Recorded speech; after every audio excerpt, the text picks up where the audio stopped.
नमस्कार साथियों, good evening. आप कैसे हो? मैं आपका अपना दोस्त असिस्टेंट प्रोफेसर धीरज शर्मा। आज अपने जो इतिहास में भारतीय प्राचीन इतिहास को जानने के स्रोत हैं उनके बारे में जो हमारे कुछ वीडियो चलते आ रहे हैं उनमें से एक वीडियो आज एक इम्पोर्टेंट बिंदु है, उसको अपने कवर करेंगे। ये बहुत ही इम्पोर्टेंट बिंदु है। इसके अंतर्गत सिक्के हैं, शिलालेख हैं, ताम्रपत्र है, जितने भी वेदों के जो वेदांग साहित्य है, उपनिषद है, उनके बारे में विस्तृत रूप से इसमें बात की जाती है। थोड़ा बड़ा टॉपिक है और इससे एग्जाम से बहुत सारे क्वेश्चन आते हैं, क्योंकि ये ऐसा विषय वस्तु है इस टॉपिक की जो कि प्राचीनतम समय से लेकर इसमें पूर्व मध्यकाल तक के साहित्यिक स्रोत, पुरातात्विक स्रोतों को सम्मिलित कर लिया जाता है। उम्मीद करता हूँ कि आपको वीडियो पसंद आएगा और आप बस मेहनत करते रहिए। जो साथी सेट की तैयारी कर रहे हैं या असिस्टेंट प्रोफेसर बनना चाहते हैं, नेट की तैयारी कर रहे हैं, उन वीडियोस को देखें, उनके लिए बहुत लाभकारी वीडियो है। मैं हर बार बोलता हूँ कि सपने देखें, सपने देखने चाहिए। यदि ऊंचा सपना नहीं देखोगे तो जीवन में कभी आगे नहीं जा पाओगे। और एक बात और है, सबसे बड़ी बात, कि मन में रखना है कि अपने को मुकाम हासिल करना है जो भी अपने ने सोचा है। और जब मन में वो चीज़ होगी और आप मेहनत करते जाएंगे तो भगवान भी आपको उस चीज़ को आपको दिलवाने में, उस चीज़ से आपको मिलवाने में पूरी ताकत से भगवान भी लग जाएंगे। अब आवश्यकता यह है कि आप जो विज्ञप्ति से पहले का जो समय है, मैं देखता हूँ 99% बच्चे खराब कर देते हैं उसको, फिर सालों साल गुजर जाते हैं और उनका नंबर नहीं आता, फिर वो डिप्रेशन में चले जाते हैं। यदि आपका सपना ही गवर्नमेंट सेवा में जाने का है तो एक क्षण भी बर्बाद न करें। लगातार अपने एम को प्राप्त करने तक बिल्कुल भी रुकना नहीं है, लगातार पढ़ते जाना है और मेहनत करते जाना है। आप मेरे जो वीडियोस जो मैं यहाँ पे मैं स्टडी मटेरियल है वो मेरे टेलीग्राम चैनल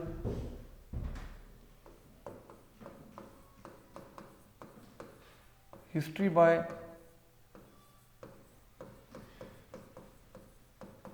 धीरज शर्मा, जो मेरा टेलीग्राम चैनल है उस पर डाल देता हूँ। आप अधिक समय लेते वीडियो प्रारंभ करेंगे। ठीक है, अब हाथी गुम्फा अभिलेख की बात करेंगे।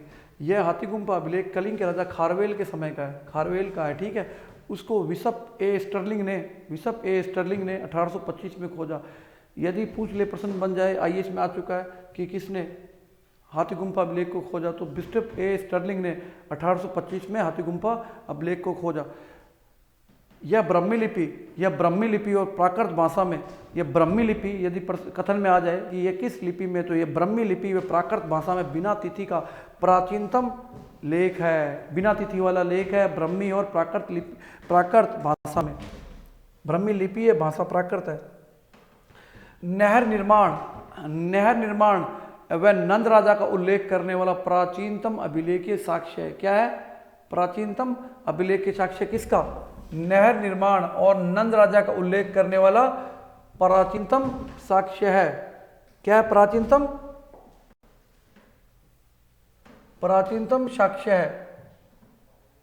महाराज की उपाधि का प्राचीनतम उल्लेख खारवेल के हाथी गुम्फा अभिलेख में मिलता है।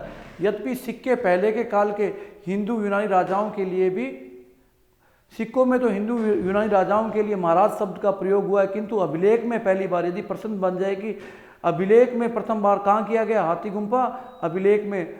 और सिक्कों में तो यह हिंदू यवन राजाओं, यूनानी राजाओं के सिक्कों में महाराज शब्द का प्रयोग किया जा चुका है। भारतवर्ष का सर्वप्रथम उल्लेख हाथी गुम्फा अभिलेख में मिलता है। यदि प्रश्न बन जाए कि भारतवर्ष का सर्वप्रथम उल्लेख कहाँ हुआ है साथियों? हाथी गुम्फा अभिलेख में भारतवर्ष शब्द का उल्लेख हुआ है। राजा मिनंडर के अभिलेख खरोष्टी व प्राकृत भाषा में है। यदि प्रश्न आ जाए, बहुत इंपॉर्टेंट है, कि राजा मिनंडर के जो अभिलेख है वह कौन सी लिपि में? खरोष्टी लिपि व प्राकृत भाषा में। खरोष्टी तो लिपि है और भाषा प्राकृत है। वडनगर प्रशस्ति कहाँ है? गुजरात में है। वडनगर प्रशस्ति गुजरात के चालुक्य शासक कुमारपाल से संबंधित है। इसके लेखक श्रीपाल हैं। यह इंपॉर्टेंट है, IAS में आ चुका है कि वडनगर प्रशस्ति किससे संबंधित है? तो वडनगर प्रशस्ति चालुक्य राजा कुमारपाल प्रथम से संबंधित है और इसके लेखक श्रीपाल है और यह वडनगर गुजरात में स्थित है। अश्वमेध का प्राचीनतम अभिलेख के साक्ष्य, अश्वमेध का प्राचीनतम अभिलेख के साक्ष्य की बात करें तो वह कहाँ से मिलता है? धनदेव का अयोध्या अभिलेख, धनदेव का अयोध्या अभिलेख से अश्वमेध यज्ञ का प्राचीनतम साक्ष्य मिलता है। धनदेव जो पुष्यमित्र शुंग के एक अधिकारी थे, ठीक है। संपूर्ण चोल वंश, संपूर्ण चोल वंश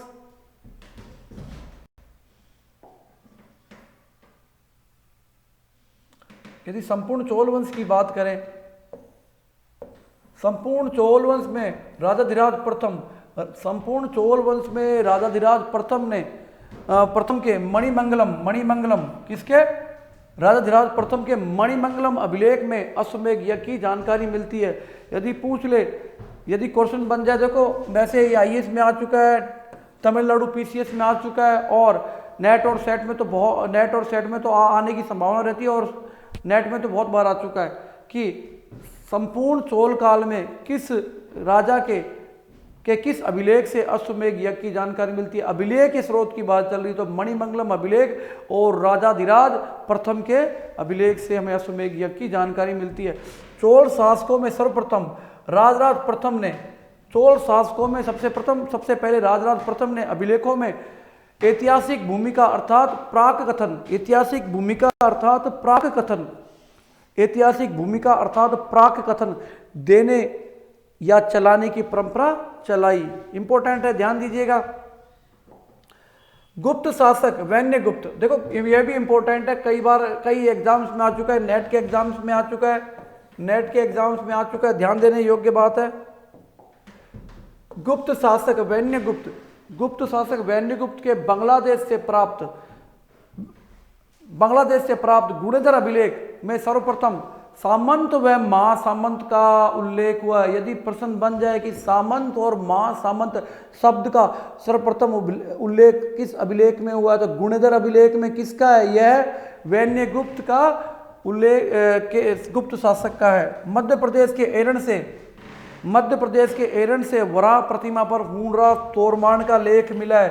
यदि प्रश्न बन जाए कि मध्य प्रदेश के किस जगह से हूण शासक तोरमान का वराह प्रतिमा पर एक लेख मिला है तो उत्तर क्या होगा? एरन से। गुप्त और गुप्तोत्तर काल के अधिकांश अभिलेख संस्कृत में लिखे गए हैं। यदि पूछ ले गुप्त और गुप्तोत्तर काल के, गुप्त और गुप्तोत्तर मतलब गुप्त और उसके बाद के काल के अधिकांश लेख साथियों संस्कृत भाषा में लिखे गए हैं। प्राचीन भारतीय इतिहास के स्रोत वही हम अब गरुड़ ध्वज, गरुड़ ध्वज बहुत इंपॉर्टेंट है।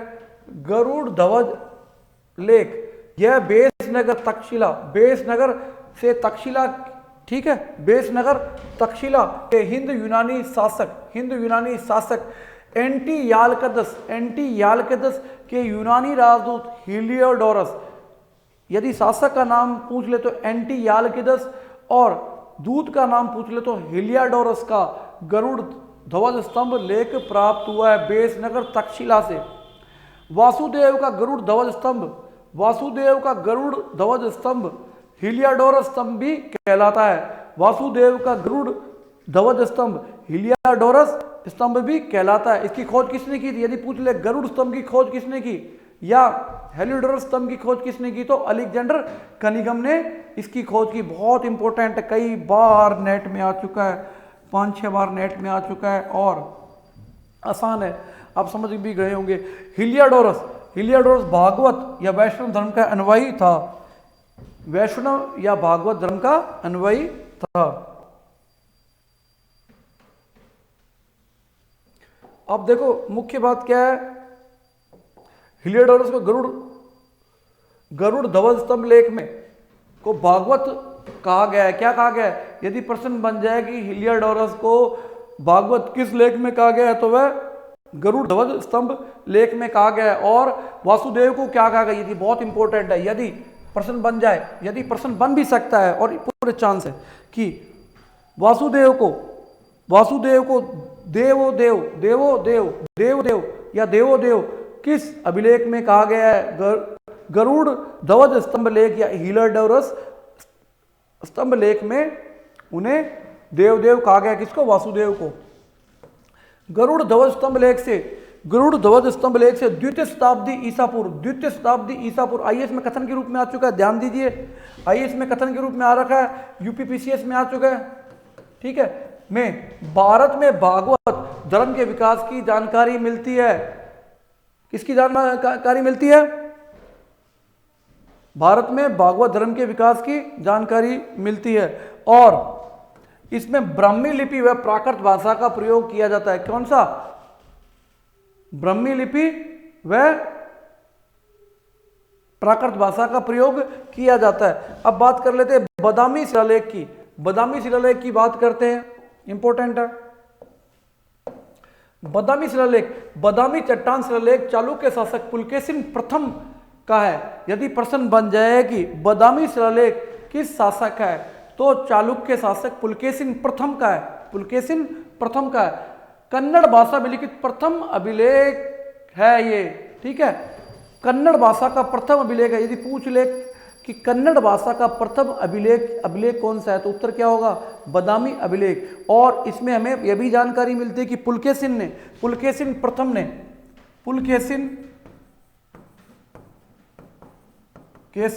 ने अश्वमेध यज्ञ भी किया था। प्राचीन भारत के स्रोत देखो, ऐहोल अभिलेख की बात करें, यदि हम ऐहोल अभिलेख की बात करें, ठीक है, तो ये कहाँ स्थित है? बीजापुर के मेघुती मंदिर में। कहाँ? बीजापुर कहाँ पड़ता है? कर्नाटक में। यदि पूछ ले कि वर्तमान में ऐहोल अभिलेख कहाँ स्थित है, तो बीजापुर के मेघुती मंदिर में, जिसकी पश्चिमी दीवार पर स्थित है ये लेख लगाया गया है। भाषा संस्कृत है, लिपि दक्षिणी ब्राह्मी है। भाषा कौन सी है? संस्कृत है, लिपि दक्षिणी ब्राह्मी। लेखक कौन है? रवि कीर्ति। कुल पंक्तियां कितनी? 19। कुल पंक्तियां कितनी?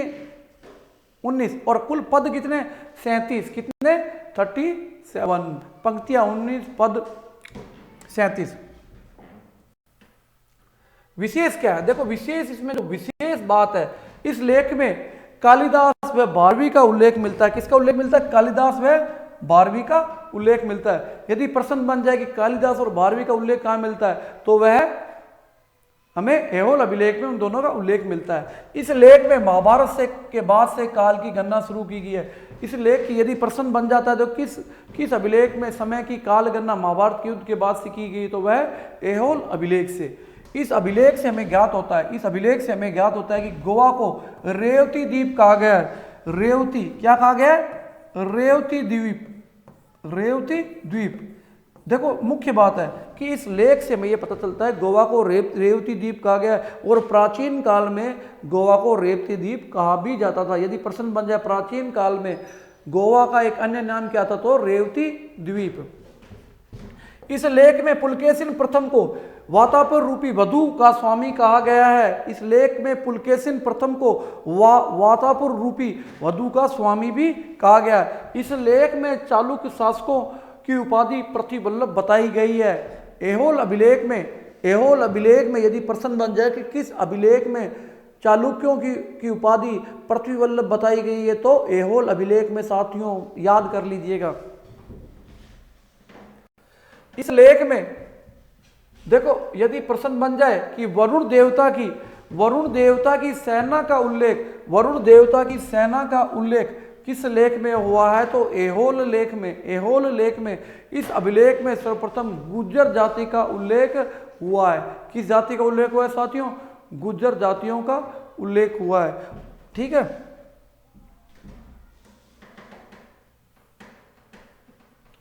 अब धनदेव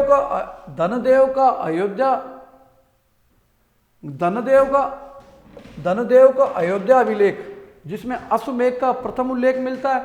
कनिष्क का सुई विहार लेख, कनिष्क का यदि पूछ ले सुई विहार लेख किसका है, तो कनिष्क का सुई विहार लेख। यदि रुद्रदामन के जूनागढ़ अभिलेख में संस्कृत का प्रयोग हुआ।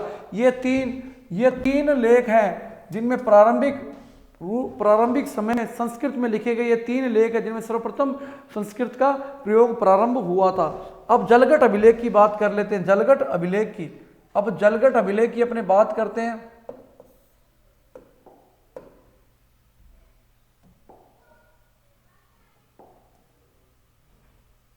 अपने जलगट अभिलेख की बात करते हैं।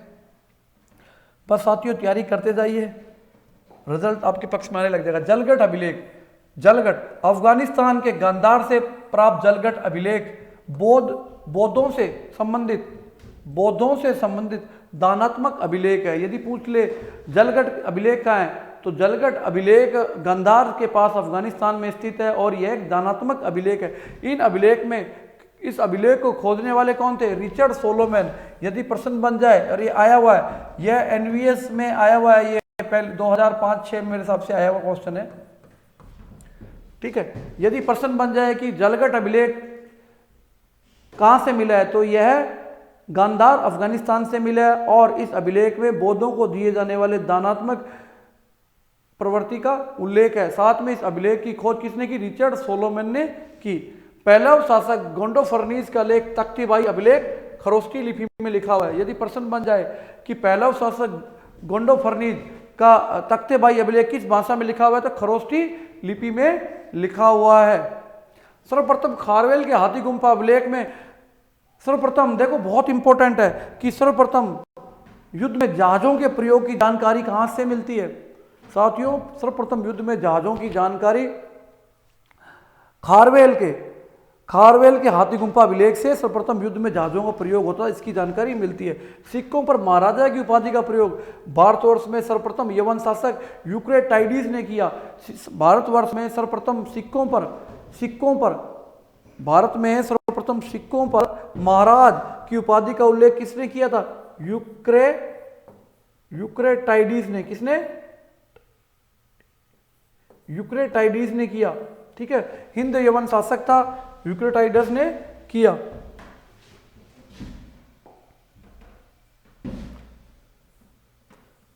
चंद्रगुप्त द्वितीय का सांची अभिलेख में यदि प्रश्न बन जाए कि भारत में पंचमंडली का उल्लेख किस अभिलेख में हुआ है? पंचमंडली का तो किसमें हुआ है?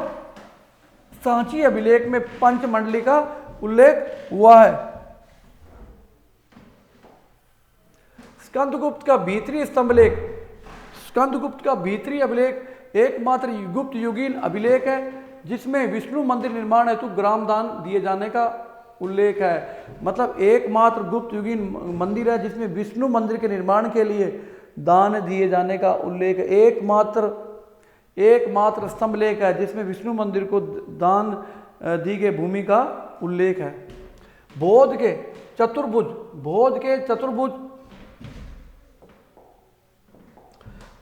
चतुर्भुज मंदिर ग्वालियर अभिलेख में सर्वप्रथम शून्य का अभिलेख साक्ष्य प्राप्त होता है। शक नरेश रुद्रदामन व पाल शासक गोपाल को उसकी प्रस्तुतियों में जनता द्वारा निर्वाचित बताया गया है। शक नरेश रुद्रदामन व पाल शासक गोपाल को उनकी प्रस्तुतियों में जूनागढ़ अभिलेख में और पाल शासक गोपाल को उनकी प्रशस्तियों में जनता द्वारा निर्वाचित बताया गया है। तो दोनों को पाल शासक गोपाल व रुद्रदामन शासक को जनता द्वारा निर्वाचित बताया गया है।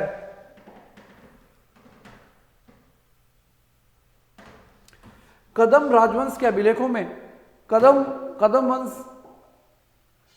राजवंश के अभिलेखों में निर्ग्रंथ, जो कदम राजवंश है दक्षिण भारत का, उसके अभिलेखों में निर्ग्रंथ, यापनीय, कुचक्र और श्वेत पत्र, यह सभी जैन थे। निर्ग्रंथ, कुचक्र, यापनीय और श्वेत पत्र, यह सभी जैन संप्रदायों के नाम है जिसका उल्लेख कदम राजवंश के अभिलेखों में मिलता है। कन्नड़ भाषा का सर्वप्रथम अभिलेख पुलकेशिन प्रथम का बदामी शिलालेख, हमने इसके बारे में बात कर ली है। सर्वप्रथम वेंगी के पूर्वी चालुक्य वंश ने अपने लेखों में तेलुगु भाषा का प्रयोग किया। यदि प्रश्न बन जाए कि किस वंश ने सर्वप्रथम तेलुगु भाषा का अपने अभिलेखों में प्रयोग किया? तो वेंगी के चालुक्य। वेंगी के चालुक्य वंश के संस्थापक कौन थे? विष्णुवर्धन। गैड़वाल अभिलेखों में सर्वप्रथम जलकर का उल्लेख हुआ है। गैड़वाल अभिलेखों में सर्वप्रथम जल यानी कि जल पर लिए जाने वाले कर का उल्लेख हुआ है। जौनपुर मस्जिद में जौनपुर लेख है, जौनपुर मस्जिद के दरवाजे पर लगा जौनपुर, जिसमें मोखरी वंश के 3 शासकों का उल्लेख हुआ है। 7वीं सदी के ग्रंथ कुडमी यलाई अभिलेख से, जो 7वीं शताब्दी का एक लेख है, 7वीं सदी का एक अभिलेख है, कुडमी मी यलाई अभिलेख से सप्त शास्त्रीय स्वर रागों की व्याख्या मिलती है। इंपॉर्टेंट है, ठीक है, कि 7वीं शताब्दी के तमिलनाडु पीसीएस में आ चुका है कि 7वीं शताब्दी के किस अभिलेख या कुडमी मिलाई अभिलेख से 7 शास्त्रीय संगीत वाले जो स्वर है उसके बारे में पता लगता है।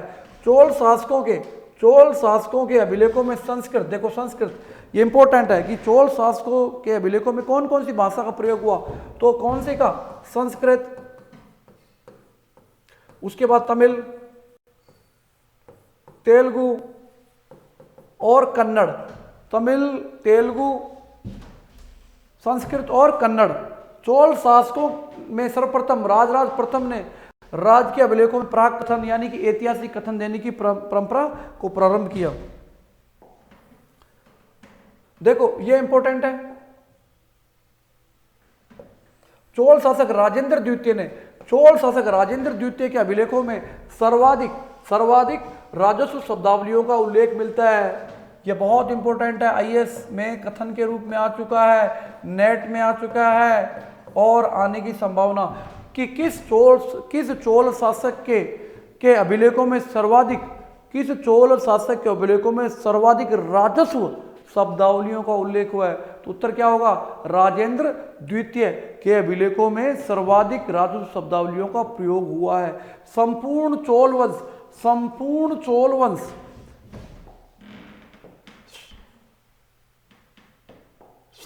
चोल वंश में राजाधिराज प्रथम के मणिमंगलम अभिलेख में संपूर्ण चोल वंश के राजाधिराज प्रथम के अभिलेख मणिमंगलम से ही यह जानकारी मिलती है कि चोलों ने अश्वमेध यज्ञ किया था। साथियों, उम्मीद करता हूं कि आपको आज का